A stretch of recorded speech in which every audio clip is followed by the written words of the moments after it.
Vamos colocar em pé, queridos.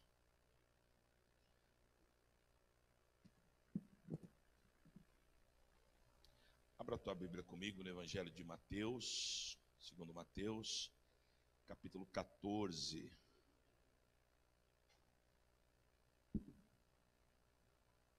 Pessoalzinho do louvor, no final do culto, o pastor Luiz vai dar uma palavrinha rápida para vocês, tá bom?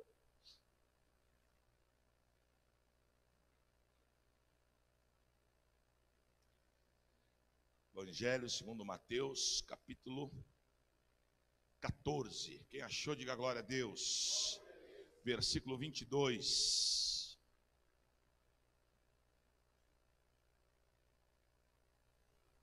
Diz assim: logo a seguir compeliu Jesus os discípulos a embarcar e passar adiante dele para o outro lado. Enquanto ele despedia as multidões, subiu ao monte a fim de orar sozinho. E em caindo a tarde, lá estava ele só. Entretanto, o barco já estava longe, a muitos estádios da terra, açoitado pelas ondas, porque o vento era contrário. Na quarta vigília da noite, foi Jesus ter com eles, andando por sobre o mar. E os discípulos, ao verem andando sobre as águas, ficaram aterrados e exclamaram: é um fantasma! E tomados de medo, gritaram. Mas Jesus imediatamente lhes disse: tende bom ânimo, sou eu, não temais. Respondendo-lhe Pedro, disse: se és tu, Senhor, manda-me ter contigo por sobre as águas. E ele disse: vem. E Pedro, descendo do barco, andou por sobre as águas e foi ter com Jesus. Feche teus olhos, querido. Pai, fala conosco nesta manhã, ministra os nossos corações, que de forma muito simples, objetiva, possamos assimilar os teus comandos. Temos uma semana diante de nós e que possamos entrar nesta semana crendo que há um propósito, que há palavras que são deliberadas sobre nós, que se nós estarmos debaixo dessas palavras, com certeza vamos viver o melhor e vamos realmente provar da fidelidade de Deus. Abençoa esse tempo que estamos em comunhão, abençoa esta santa ceia, abençoa, Senhor, o dia de hoje, e que nós possamos refletir na tua palavra. Desde já eu te peço, fala conosco, Deus, por graça e por misericórdia, em nome de Jesus. Amém. Amém. Pode sentar, queridos. Amados, esse texto é um texto assim bastante ministrado, pregado, exaurido dentro da palavra, que traz a narrativa quando Jesus estava com seus discípulos, e num determinado momento Jesus mandou que eles fossem embora, atravessassem o mar, que Jesus iria ficar mais um tempo ali em oração. A Bíblia diz então que Jesus fica aquele tempo ali em oração, e mais ou menos assim, umas 3 horas da madrugada, então ele resolve ir para se encontrar com os discípulos, mas diz a Bíblia que os discípulos já estão bem longe. Agora, a partir daí começa a acontecer algumas coisas que eu acho tremenda. E a ideia dessa ministração minha aqui nessa manhã é fazer com que a igreja entenda que o nosso Deus, o Deus que nós servimos, ele ainda continua sendo um Deus de milagres. E um Deus que quer te conduzir a você viver as promessas e os milagres que Deus tem para a sua vida. Eu tenho batido na tecla que eu tenho sentido hoje, quando eu falo que eu tenho sentido, não é na Bethesda, mas eu tenho sentido de uma forma muito macro, geral, que os crentes de hoje estão meio que desfalidos, meio que sem força. Sabe aquela coisa, pastor Fábio? As pessoas hoje elas não buscam mais em Deus as convicções para viver os milagres. Então o povo vai meio que empurrando a coisa, e nós não precisamos empurrar nada. Nós só precisamos crer que Ele continua sendo Deus. E que o Espírito de Deus colocou no meu coração hoje é que a igreja saia daqui nessa manhã motivada a tirar aqueles projetos que estão engavetados. Que a igreja saia daqui hoje motivada, entendendo e crendo que Deus continua fazendo milagres, sim. O nosso maior problema não é Deus fazer os milagres. O nosso maior problema nos dias de hoje é a fé. Porque a fé está indo embora, e sem fé não tem milagre, sem fé não tem comunhão, sem fé não tem intimidade. Então nós não podemos perder a nossa fé. O Jesus que nós cremos, o nosso Salvador, aquele que daqui a pouquinho nós vamos estar aqui declarando o senhorio dele através dessa mesa, ele continua sendo Deus na minha e na tua vida. O momento é estranho. A Bíblia fala então que de madrugada Jesus aparece aos discípulos. Eles tomam um susto. E eu já vi muito pregador falando nesse momento e querendo jogar um peso que aí eu discordo. Porque se eu e você estivéssemos lá, também tomaríamos um susto. Já pensou? Você no meio do mar, vê um ser andando por sobre as águas? É fantasma. Então eles gritaram e ficaram possuídos de temor, mas é justificável. Por quê? Porque era uma situação estranha. Mas eu vejo que nada acontece por acaso. Havia alguns propósitos. O Senhor não estava ali por acaso. Obviamente o Senhor estava trabalhando com seus discípulos. Por quê? Porque o Senhor precisava de discípulos verdadeiramente conectados com a fé. Assim como nos dias de hoje. O Senhor não precisa de uma igreja numericamente cheia, boa. Deus precisa de uma igreja com fé. Uma igreja que pratica, igual eu falei do evangelismo, uma igreja que traduz a sua fé em ações. É isso que Deus quer de nós. E aí eu estava olhando para esse texto e eu comecei no meu espírito, movido obviamente pelo Espírito Santo, traçar uma analogia. Eu comecei a pegar alguns ensinamentos daqui e eu falei, eu quero repartir com a igreja. Por quê? Porque eu entendo, meu irmão, que a Bíblia é para ser seguida. Não adianta eu pregar aqui todo domingo para você e na segunda, na terça, na quarta você não colocar na prática. Não adianta nós termos uma igreja totalmente teórica. Nós precisamos ter uma igreja que pratica o evangelho. Amém? Diga para o irmão que está do seu lado, você precisa praticar o que você aprende. Amém? Sabe por que eu e você estamos aqui hoje? Porque os discípulos praticaram as ordens do Senhor. Jesus falou para eles fazerem discípulos, e eles fizeram. E veio vindo, até que chegou em nós. Então nós precisamos praticar. E eu quero trabalhar então com você alguns conselhos que eu aprendo nessa palavra e que eu traduzo para a tua vida. O primeiro deles, versículo 26, diz assim a palavra do Senhor: e os discípulos, ao verem ele andando sobre as águas, ficaram aterrados e exclamaram, é um fantasma. E tomados de medo, gritavam. Primeira coisa que Deus falou forte comigo, eu queria repartir com você. Às vezes, os seus olhos fazem da bênção um fantasma. Às vezes nós estamos diante de tantos milagres, mas nós não enxergamos aqueles milagres como algo vindo da parte de Deus. E simplesmente, colocamos uma legenda e falamos, é fantasma. Vou te dar um exemplo bíblico. O Senhor, Deus havia prometido aos patriarcas uma terra. Por quê? Porque Deus falou, vocês vão ter o espaço de vocês, o pedacinho de terra de vocês. Passou-se anos. Aquela promessa foi sendo vindo, passou por Moisés, chegou Josué e tal.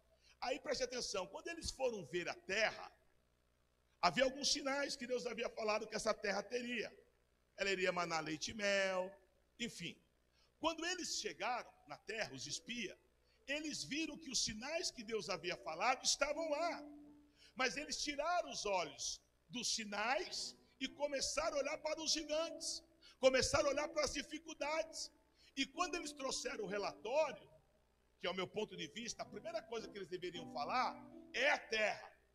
E aí talvez iriam perguntar, como é que você sabe? E eles iriam falar, porque ela mana leite e mel. Mas não. Sabe o que eles falam? A primeira coisa que eles falam, não dá para a gente ir não. Tem gigante, as portas são grandes, do lado está os amorreus, dos outros está os ferezeus, do outro está não sei o que é tanto eu, e é só problema. Eles fizeram daquilo que era uma promessa, um fantasma. Por quê? Porque se desviaram da palavra de Deus. Escuta, o Espírito Santo falou no meu coração, tem pessoas aqui que nesta semana passarão por processos que aos teus olhos está como um fantasma, mas o meu Deus manda eu te dizer, não é fantasma, é bênção de Deus para a tua vida. Pode ter até a aparência de fantasma, mas não é. Deus vai trabalhar ao teu favor e o teu milagre vai acontecer. Amém? Eles estão diante de Jesus, mas estão enxergando Jesus como fantasma. Por quê? Porque na limitação do seu olhar, porque os seus olhos eram limitados. Que Deus use os teus olhos nessa manhã. Que você pare de olhar problemas. Onde que eu estava esses dias? Estava num lugar, meu irmão.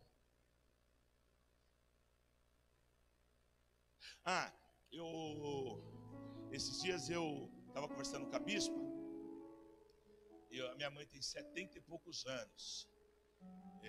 E minha mãe se cuida até demais. Deixar pela minha mãe, ela está todo dia no hospital.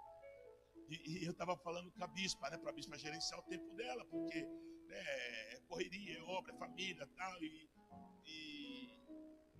minha mãe tem um monte de exame para fazer. Eu falei, né, tenta aí gerenciar, ver o que você faz tal, né? Mas no meu entendimento, quando eu falei isso para a bispa, eu falei, se deixar, você vai ter que ir todo dia com a minha mãe. Estou abrindo aqui como é que Deus fala. Passou tal. Sexta-feira eu tinha exame de rotina, check-up no cardiologista, fui para o cardiologista tal. Antes de eu ser atendido, tinha um pessoal lá dentro, demorou, e lá não é demorar tanto assim, daqui a pouco sai. Um rapaz, uns 45 anos mais ou menos, alto, forte, e uma senhorinha, bem de idade, que era a mãe dele. Saiu tal, foi lá, foi remarcar os exames, olha como é que Deus fala. Tá? Aí ele pegou o celular para marcar e falou assim para a moça, fala só um pouquinho devagar, porque é tanto exame que a minha mãe tem que fazer. Meu Deus do céu, agora eu vivo só para ela. E não sei o que, papapá. Ali Deus falou comigo. Sabe o que Deus falou comigo, seu Walter? Que a mãe da gente faz tanto pela gente. A gente passa a vida inteira dando trabalho para a mãe da gente. Principalmente homem. Porque o homem, ele demora mais para amadurecer. O homem amadurece depois dos 30, não é igual a mulher. A mulher amadurece menos. A gente passa tanto dando trabalho. E aí, foi muito forte de levar num médico. Às vezes a gente empresta a boca pro diabo e fica falando besteira. Na hora Deus falou comigo, foi muito forte. Porque foi um absurdo aquele rapaz ter falado aquilo. Só que pela manhã, o mesmo sentimento dele eu tive. Eu errei. E tinha uma moça perto de mim e ela falou assim, baixinho para mim, tá vendo? A mãe vive a vida inteira pro filho. E o filho não consegue, às vezes, gastar um tempinho para levar a mãe no médico. Sabe, queridos, a gente precisa começar pelo nosso entendimento. A gente precisa começar a parar de transformar a bênção em fantasma. Poder abençoar minha mãe é uma bênção para a minha vida. Poder abençoar tua mãe e teu pai é uma bênção para a tua vida. Não veja isso como um fantasma, não. Isso aí é mentira do diabo. O diabo, às vezes, ele quer trazer algo que... Sabe uma das coisas que a gente precisa aprender? Pai e mãe tem que ser o seu tudinho aqui na terra. É Deus no céu, pai e mãe. Obviamente você tem a sua família, mas são amores diferentes. Mas você tem que honrar o teu pai e tua mãe. E ali Deus falou assim tremendamente. Eu estou falando com você porque às vezes você pensa, o bispo, o pastor, a gente erra também. Mas Deus nos corrige. Agora o que eu preciso é ouvir a palavra e colocar em prática. Amém? Então, meu irmão, não permita que os teus olhos façam da bênção do Senhor um fantasma. Segundo conselho que eu te dou, coloque a sua expectativa unicamente, exclusivamente na palavra. Amém? Isso aqui não é livro de autor humano. Isso aqui, embora foram homens que escreveram, mas esse aqui é o único livro inspirado pelo Espírito de Deus. Então aqui é a palavra de Deus. Seja mentiroso todo homem, verdadeiro o nosso Deus. Amém? Versículo 26 diz assim, ó. 26 não, desculpe. Versículo 28 e 29 diz assim, ó. Respondendo-lhe Pedro disse, se és tu, Senhor, manda-me ter contigo por sobre as águas. Versículo 29. Ele disse, vem. E Pedro, descendo do barco, andou por sobre as águas e foi ter com Jesus. Existem alguns milagres na Bíblia que eu acho que o dia que nós tivermos a oportunidade de estar nos céus, a gente, acho que vai ser o bate-papo das rodas de glória, né? Aqui no mundão tem as rodas do samba. Lá vai ser as rodas da glória. E aí, Moisés, como é que foi esse negócio de abrir o mar? Aí Josué do lado fala, eu não estava ainda nesse patamar, mas eu pisei e o Jordão abriu. E você, Pedro, como é que foi andar por sobre as águas? Sabe essas coisas? Porque é um baita de um milagre. Mas o interessante, que muitas vezes você lê a Bíblia e vê algo acerca dos discípulos, e muitas vezes o Pedro, nós temos ele como um cara afoito, um cara... Mas o Pedrão era um cara que, ele era diferente. É o Senhor mesmo? Sou eu, Pedro. Não é fantasma, não, sou eu. Então me manda eu ir aí. Olha a ideia do Pedro. Sabe qual que é a ideia do Pedro? É assim, se eu sair daqui eu vou afundar, mas na palavra dele eu vou andar. Pedro entendia o poder da palavra, coisa que muitas vezes nós não entendemos. Ontem, quando nós falávamos com aquele rapaz que tinha problema com a filha e a pastora liberou a palavra, sabe o que eu senti na hora? Não sei se você sentiu isso. Os olhos dele foi marejando e ele foi recebendo a palavra, porque a palavra é poderosa, ô pastor Luiz. A palavra de Deus, quando ela é liberada, ela faz a diferença. Você precisa crer na palavra, ainda que, obviamente, literalmente, você não tenha um mar para atravessar, mas talvez você tenha um mar de problemas. Talvez a tua situação hoje para você vencer é realmente andar por sobre as águas, porque humanamente é impossível. Mas no poder da palavra pode acontecer. Você não pode, querido, esmorecer. Você tem que continuar crendo. A palavra de Deus, ela é única, ela é exclusiva, ela é tua, ela está no teu coração, ela está no teu espírito. Tudo está dizendo para você desistir. Você não vai desistir coisa nenhuma. Você vai crer, você vai acreditar. E escuta o que eu vou te falar como profecia. Aleluia, você não vai ficar... Amém? Maus, porque as coisas de Deus não vão acontecer na tua vida, não. Isso é mentira do diabo, pode confiar. Você não vai ficar iludido. Tudo que Deus te prometeu, Ele vai cumprir, porque Ele é fiel. O Deus que você crê, diz a minha Bíblia que a palavra dEle não volta vazia. Ela foi liberada sobre a tua vida, vai acontecer. Mais de 8.000 promessas aqui. Tem muita promessa. Algumas que saltam aos nossos olhos mediante quadros que nós passamos. Por exemplo, um quadro familiar. Aquieta o teu coração. Atos 16, versículo 31. Crê no Senhor Jesus Cristo, será salvo tu e a tua casa. É promessa, tua casa vai ser salva. Eu estou com problema com os meus filhos, com a minha prole. A Bíblia diz que nós não geramos filhos para calamidade. Amém? Os nossos filhos são herança bendita. Mas está difícil, confia na palavra. Confia na palavra. Aleluia. Amém? Irmão, a Bíblia tem palavra para tudo. Eu estava lendo em Provérbios, coloquei lá no meu Face. Amém? Que os netos é a coroa de vitória dos velhos. Só não gostei dessa parte, né? Chamando a gente avô de velho, está amarrado. Né? Olha que tremendo. Os netos são coroa, é honra de Deus. Bispo, nós somos honrados. Amém? Eu não posso simplesmente ler. A Bíblia não representar nada para mim. A Bíblia é a palavra de Deus. Quem é vovô aqui? Levanta a mão, vovó. Você é honrado, meu filho. Deus está dizendo que tem uma coroa sobre a tua vida de honra de Deus. Porque você está vendo o filho dos teus filhos. E se você ainda não é vovô, vai ser em nome de Jesus. Amém? Então coloque a sua expectativa na palavra. Amém? Creia na palavra. Amém? Às vezes você fica ansioso, fez aquela entrevista no trabalho. Será que vai dar? Será que não vai dar? Acho que não vai, acho que eu fui mal. O Salmo 112 diz que nós não devemos temer a má notícia. Eu não sei se você está aguardando uma notícia. Ela vai vir boa, confia, creia, não tema a má notícia. Aleluia. Louvado seja Deus. Talvez você está aguardando o resultado de um exame, está sendo metralhado pelo diabo. Você é templo do Espírito Santo, querido. Em nome de Jesus Cristo, eu libero essa palavra sobre a tua vida. Confia e creia no Senhor. Aleluia. É na palavra.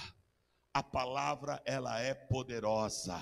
Amém? Foi pela palavra que em João 11 o Senhor ressuscitou a Lázaro. Lázaro, sai para fora. E Lázaro saiu mediante o comando da palavra. A palavra é poderosa e a palavra ela sara a nossa alma em nome de Jesus.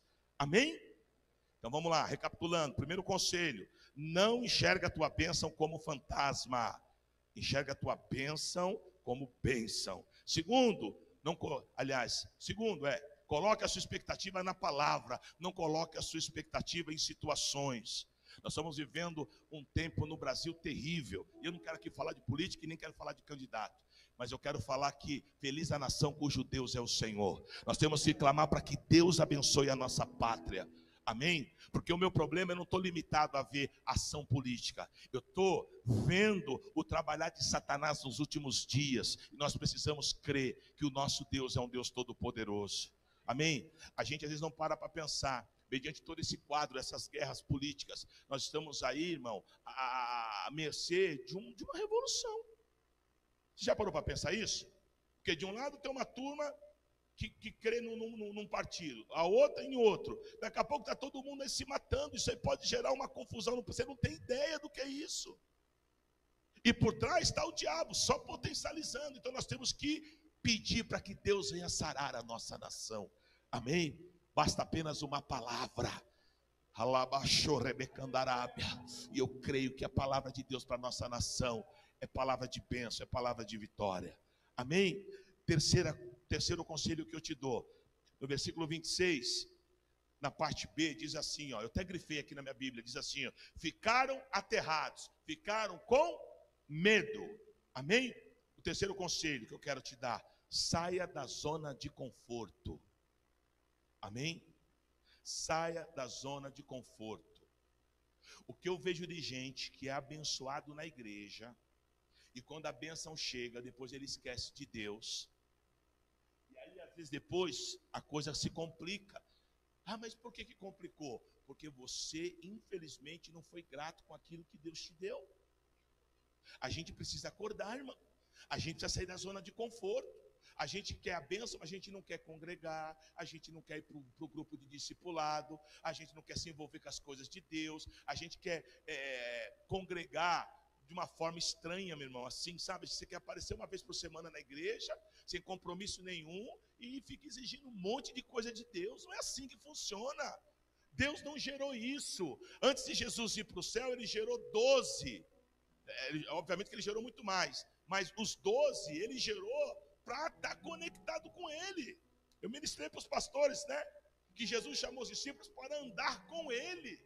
O Senhor te chamou para andar com ele. Agora, eu não sei que relacionamento é esse. Às vezes eu brinco aqui. Nós estamos vivendo uma... Aí fora, as meninadas brincam, né? Que eles falam que eles têm um... crush? Fala, crush. Vocês estão por dentro, né? Crush, sei lá. É o ficar, né? Quem não tem compromisso, fica com um, fica com outro, fica com outro. Às vezes eu vejo isso na igreja. Espiritualmente falando, a gente quer ficar. Por que, bispo? A gente não quer compromisso. Quando dá, dá. Quando não dá, não dá. Isso não, irmão. O Senhor é Deus de aliança. Quando eu entreguei a minha vida para Jesus, eu casei espiritualmente com Ele. Eu fiz uma aliança. E quando você tem uma aliança, você tem que comparecer. Sim ou não? Não. Que aliança é essa que você quer ter com Deus? Vamos dar um exemplo aqui, sim ou não? Toda igreja, isso não é só Bethesda, toda igreja, nos cultos de ceia, a igreja está lotada. Tem um pastor meu que brinca, ele fala, rapaz, na ceia parece membro que eu nem sabia que eu tinha. Por que só na ceia? Cadê esse povo durante o mês? Está errado, querido. Você tem uma aliança com Cristo. Amém? Quem é casado aqui, levanta a mão. Só os homens, levanta a mão. Você é casado, certo? Sim ou não? Por mais que você fale que você não está nem aí, mas você tem ciúmes da tua esposa. Tem que ter uns ciúmes acometido e tal, mas você tem. Você cuida do que é teu. Sim ou não? E a esposa, a mesma coisa do marido. Se não sente nada, não está nem aí, então não ama. Quem ama, cuida. Como que eu digo que eu tenho uma aliança com Deus e eu não estou nem aí? Eu não estou nem aí. A casa de Deus tem que ver tudo. Por exemplo, você reparou que pintaram a igreja? É a igreja que você congrega, é a igreja que você dizima, é a igreja que você oferta. Você tem que reparar.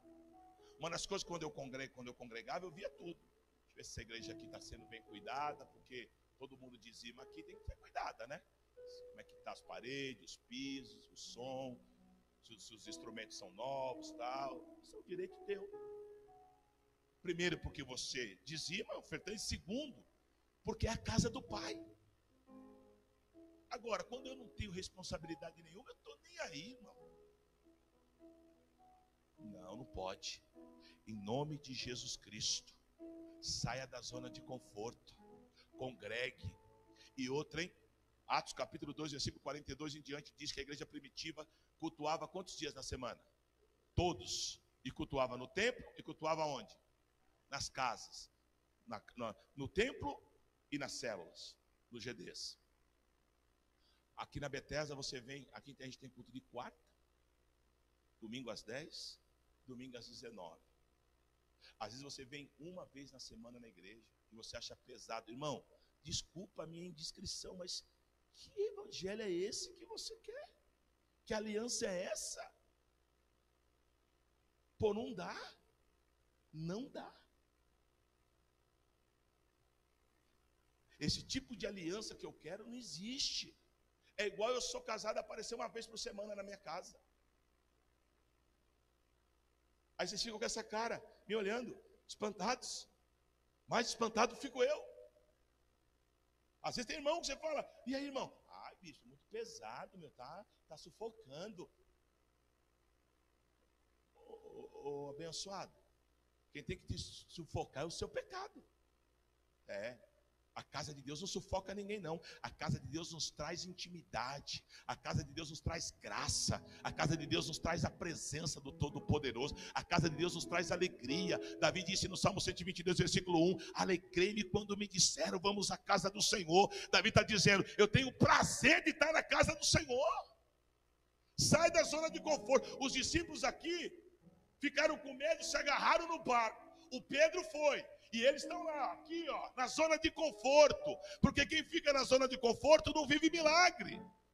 Aí não adianta você passar a vida inteira falando, eu não vivo nada, Deus não lembra de mim, Deus não existe para mim. Não é que Deus não existe para você. Só vive milagre quem sai da zona de conforto. Só vive milagre quem põe o pé no Jordão. Só vive milagre quem estende o bordão e o mar se abre. Só vive milagre quem está dentro do cenáculo em Atos 2. Só vive milagre quem está aberto para viver um milagre. Deus não dá milagre para covarde. Lê aí em Apocalipse, aonde os covardes vão ficar? Eles vão para o céu? Aonde os medrosos vão? Vão para o céu? É Bíblia, filhão. Precisamos sair da zona de conforto. É uma molecada aí que, e aí, está fazendo faculdade? Não. Por quê? Porque meu pai não tem dinheiro. Não tem dinheiro, então vai meter uma pública. Enfia a cabeça nos livros lá, meu irmão, vai estudar e passa na pública. Ó, que comodismo. Então, se meu pai não tem condição, eu não faço faculdade. Vai para cima, Deus é contigo. Mas essa mania que nós temos. Amém? Irmão, sai da zona de conforto. Você está igual aquela mulher lá que abre o guarda-roupa, tem 500 vestidos. Está triste. E aí, bem, vamos, estamos atrasados. Acho que eu não vou não. Por quê? Estou sem roupa. Amarrado, irmão. Deus já te deu toda a condição. Em nome de Jesus Cristo, sai da zona de conforto. Só vive milagre quem sai, quem avança. Amém? Só vive milagre quem, sabe? E aí? A mulher está triste, vocês não saem. Não tem dinheiro. Como é que é? Ô, irmão, vai tomar uma casquinha no McDonald's, no shopping. O que interessa é sair. O que interessa é ter comunhão. Vai bater perna. Vai andar no bosque. Vai conversar. Faz alguma coisa. Mas para de reclamar. Tudo é reclamação. Entendeu? Em nome de Jesus, todo espírito de murmuração cai por terra. Você vai sair da zona de conforto. Amém? Outra coisa, escuta aqui. Porque minha vida não muda, não muda. O que você está fazendo para mudar? É porque eu ganho R$1.000? E você está fazendo o quê? Você está esperando o anjo descer do céu e aumentar o teu salário? Irmão, a gente precisa fazer algo na vida. Faz curso, manda ficha, sai andando, né, seu Walter? Esses dias eu lá perto da minha casa, logo no farol, o meninão estava lá em cima do outro, lá com as facas. É assim, irmão, o povo está se virando. O que não dá para me ficar chorando a morte da bezerra, que Deus não está nem aí. Deus está sim, mas Deus quer atitude. Sai da zona de conforto. Amém?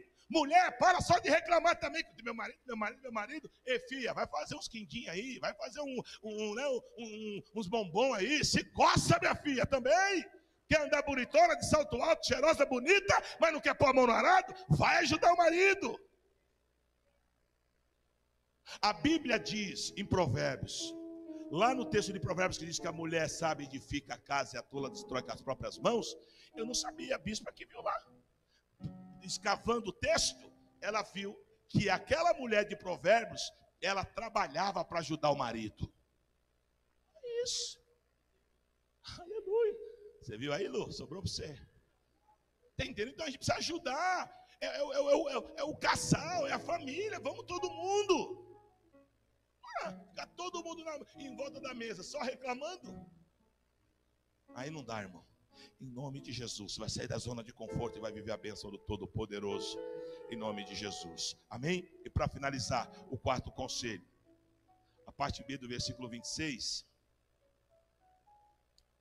Exclamaram, dizendo, é um fantasma. E tomados de medo, gritavam. E o quarto conselho que eu quero te dar é o seguinte: não escute conselho dos paralisados. Agora eu vou conjecturar. Você acha que o pessoal, não, quando o Pedro falou, eu vou, me larga, você acha que o pessoal não falou, você é louco, meu? Ô Pedrão, você vai afundar, irmão, você quer andar no mar, tá doido? Não, eu imagino eu dentro do barco também, né? O Pedro surtou. Andar na água, eu nunca vi isso. Então, com certeza, eles falaram, não vai, não vai, não vai. Pedro fechou os ouvidos, porque ele resolveu escutar somente uma voz, que foi a voz do Senhor. Pare de escutar pessoas que te jogam para baixo. Pare de escutar pessoas que não têm foco de vida e não quer que você tenha. Sabe? Irmão, isso eu sempre tive na minha vida. Quando eu ia estudar, às vezes caía numa sala, entendeu? Eu já procurava me agregar com quem queria avançar. Que em toda sala de aula em faculdade tem aqueles que não querem nada com nada. Quer ficar fumando maconha lá na porta da faculdade, tomando cachaça e pegando as menininhas. É o que os caras querem. Mas quem tem foco, não. O cara está aqui, já está projetando. Vou sair daqui formado, vou sair daqui assim, vou sair daqui assado. Então, meu querido, para de ficar escutando os negativos. Para de ficar escutando aqueles que não querem nada com nada. Quando eu fui fazer a minha convalidação teológica, tinha que ficar o dia inteiro, irmão. Tinha que chegar lá 8 horas da manhã, sair 5 horas da tarde. É muito chato. E todo sábado. Sábado, que é o dia de você sair com a família. E um monte de gente falava para mim, você é louco, mano. Você já está ficando tiozão. Larga isso para lá. Você já é pastor de igreja. Você já é isso. Não. Porque era um foco que eu tinha. Não abra mão do teu foco. Não abra mão das tuas promessas. Não abra mão dos teus projetos. O que Deus tem te prometido, Ele vai cumprir. Mas você precisa escutar somente uma voz. Qual é a voz? A voz do Deus Todo-Poderoso. Amém? E aí o Pedro andou por sobre as águas. Andou no milagre. E a Bíblia diz então que por fim cai a ficha dele. Que o que ele está fazendo humanamente era impossível e ele afunda. O que o diabo quer é isso, que você sempre entenda as coisas de Deus com a ótica humana. Mas eu quero ungir os teus olhos pela fé. Enxergue as coisas espiritualmente. Tem um pastor, eu sigo ele no Instagram, ele é da turma lá da Mevan lá, e o pastor Judá Bertelli. Tudo que ele vê, ele fala que Deus está falando com ele. Quem não tem aliança com Deus, fala que o cara é louco. Ele olha aqui, ó, bem-vindo à nossa família, por exemplo. Aí ele fala, Deus está falando que a minha família é bendita. Entendeu? Quem não entende, fala, esse cara é louco. Mas eu acho tremendo a condição de fé dele. Ele anda conectado 24 horas com Deus. Porque a minha Bíblia diz que para aqueles que não creem, é loucura. Mas para aqueles que creem, é poder de Deus. Então, meu irmão, a gente precisa crer. Todas as vezes que você permitir que a naturalidade, o ceticismo entre na tua mente, você vai deixar de viver os milagres. Mas quando você for alguém que anda pela fé, você vai viver todos os milagres que Deus tem para você. Nós estamos aqui, mas nós não somos daqui. É isso que você precisa entender. Esse restante de vida que nós temos na fé no Filho do Homem. E a nossa visão, os nossos conceitos precisam estar conectados com esses conceitos, em nome de Jesus. Feche seus olhos, curva a tua cabeça.